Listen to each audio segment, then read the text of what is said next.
பேருந்தில் பயணித்த 40க்கும் மேற்பட்டோருக்கு காயமடைந்து மருத்துவமனையில் சிகிச்சையானது மேற்கொள்ளப்பட்டு வருகிறது.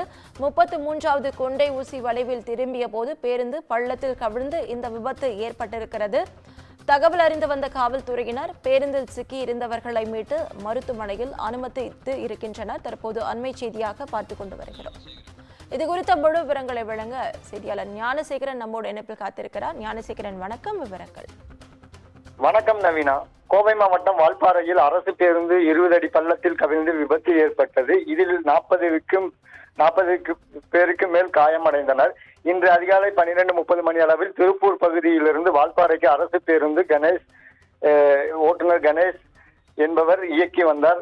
இதில் நடத்துனர் சிவராஜ் உட்பட பேருந்தில் 72 பயணிகளை ஏற்றிக்கொண்டு வால்பாறை வந்து கொண்டிருந்தனர். அதிகாலை சுமார் 3 மணி அளவில் வால்பாறை அருகே உள்ள கவர்கல் எஸ்டேட் பகுதியில் 33வது கொண்டை ஊசி வளைவில் 20 அடி பள்ளத்தில் கவிழ்ந்து விபத்துக்குள்ளானது.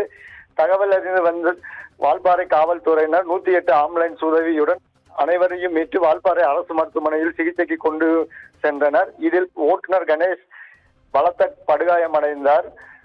பொள்ளாச்சி மருத்துவமனையில் மேல் சிகிச்சைக்காக கொண்டு சென்றுள்ளனர். மேலும் 30க்கும் மேற்பட்டவர்களுக்கு கை, கால்கள், தலை போன்ற பல்வேறு இடங்களில் காயங்கள் ஏற்பட்டு உள்ளது.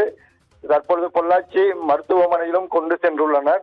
இந்த விபத்து குறித்து வால்பாறை காவல்துறையினர் விசாரணை மேற்கொண்டு வருகின்றனர். அரசு பேருந்து 20 அடி பள்ளத்தில் கவிழ்ந்து விபத்து ஏற்பட்ட சம்பவம் இப்பகுதியில் பெரும் பரபரப்பை ஏற்படுத்தியுள்ளது. நவீனா, முழு விவரங்களுக்கு நன்றி ஞானசேகரன்.